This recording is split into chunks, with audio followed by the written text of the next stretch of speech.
मराठी मोर्चानं भक्कम महायुतीत दुफळी।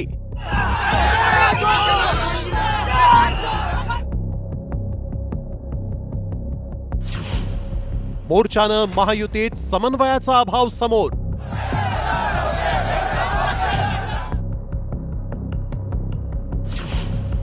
मराठी मोर्चानं महायुतीची कोंडी।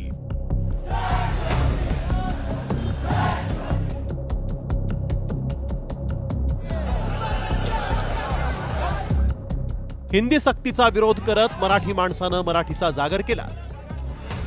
मराठीवरील आक्रमण कदापि सहन करणार नाही असा इशारा देत मराठी माणूस परवानगी झुगारत अटकेची भीती न बाळगता रस्त्यावर उतरला।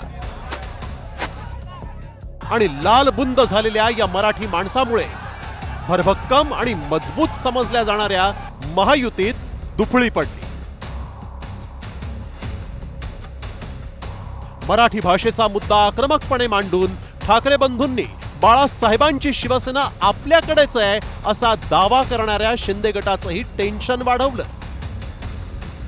उशिरा जाग आलेल्या शिंदेंच्या आमदारांनी मराठी मतासाठी भूमिका घेतल्यानं भाजप आमदार विरोधात शिंदेंचे आमदार असाच सामना विधिमंडळात रंगला। पोलिसांनी मोर्चा काढू द्यायला पाहिजे होता आणि जर शांतताप्रिय मार्गाने जर तो होत नाही तर निश्चितपणे ज्यांनी काढला त्यांच्यावर कारवाई करायला पाहिजे होती। पण मोर्चा निघण्यापूर्वी जर तुम्ही कारवाईचं जर बागुलवो केलं तर ते योग्य नाही।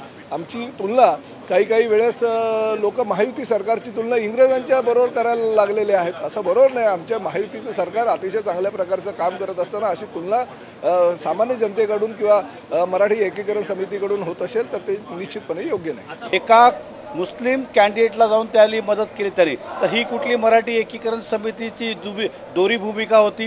म्हणजे थोडक्यात हा मोर्चाचा मागे काँग्रेस आणि उभाटा पण ह्या सोबत आहे। आज आपण बघा त्यामध्ये सगळे ते पॉलिटिकल तेच चालवत आहे। म्हणून हा भविष्यात अशा प्रकारचा होता कामा नये जिकडे लॉ अँड ऑर्डरची सिच्युएशन निर्माण होऊ शकते असं माझं तरी मत आहे। मराठी माणूस मराठीच्या मुद्द्यावर एकवटल्याचं पाहून शिंदे गटानं भूमिका घेतली खरी, पण तोपर्यंत उशीर झाला होता। मराठी माणसानं मराठी मोर्चातून सरकारच्या विरोधात आपला तीव्र संताप व्यक्त करत चक्क गो बॅक सरनाईक म्हणत अवघ्या 5 मिनिटात कॅबिनेट मंत्र्यांना या मोर्चातून हुसकावून लावलं।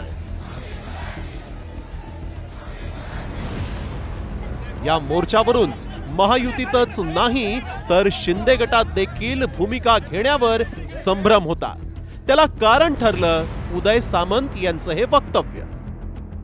मनसेनं मोर्चा काढलेला आहे हा त्यांचा वैयक्तिक भाग आहे, परंतु ज्या पद्धतीनं मराठीच्या भाषेवर राजकारण केलं गेलं आणि ज्या व्यक्तीनं हा अहवाल युपीटीचे पक्षप्रमुख मुख्यमंत्री असताना हा अहवाल डॉक्टर माशेलकर समितीचा स्वीकारला गेला, त्याच अहवालामध्ये नमूद होतं की हिंदी भाषा ही सक्तीची केली जाणार आहे।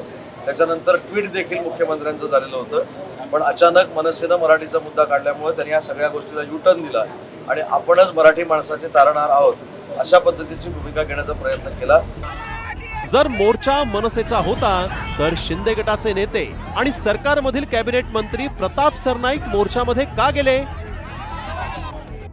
आणि जर हा मोर्चा मनसेचा होता तर मग मराठी एकीकरण समितीच्या कार्यकर्त्यांना पोलिसांनी ताब्यात का घेतलं असाही प्रश्न उपस्थित झालाय।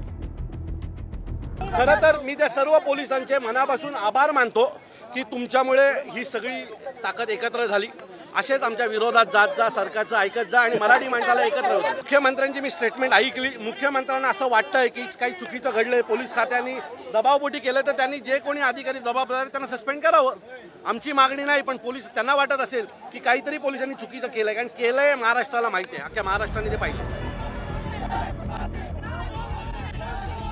महाराष्ट्रात मराठी भाषेच्या आग्रहासाठी जर मोर्चे निघत असतील आणि दडपशाही करून या मोर्चांना परवानगी नाकारून मध्यरात्री कोम्बिंग ऑपरेशन करून कार्यकर्त्यांना ताब्यात घेतलं जात असेल तर संताप तर व्यक्त होणारच। मात्र या मोर्चानं मंत्री, आमदार आणि सरकारमध्ये समन्वय नाही हे समोर तर आलंच, पण त्याचबरोबर मोर्चामुळे महायुतीत आणि शिंदे गटात दुफळी निर्माण झाली आणि हीच दुफळी वातानुकूलित गाड्यांमध्ये आणि मंत्रालयाच्या दालनांमध्ये बसलेल्या सगळ्याच सत्ताधाऱ्यांना घाम फोडणारी ठरली आहे. ब्युरो रिपोर्ट, साम टीव्ही मराठी.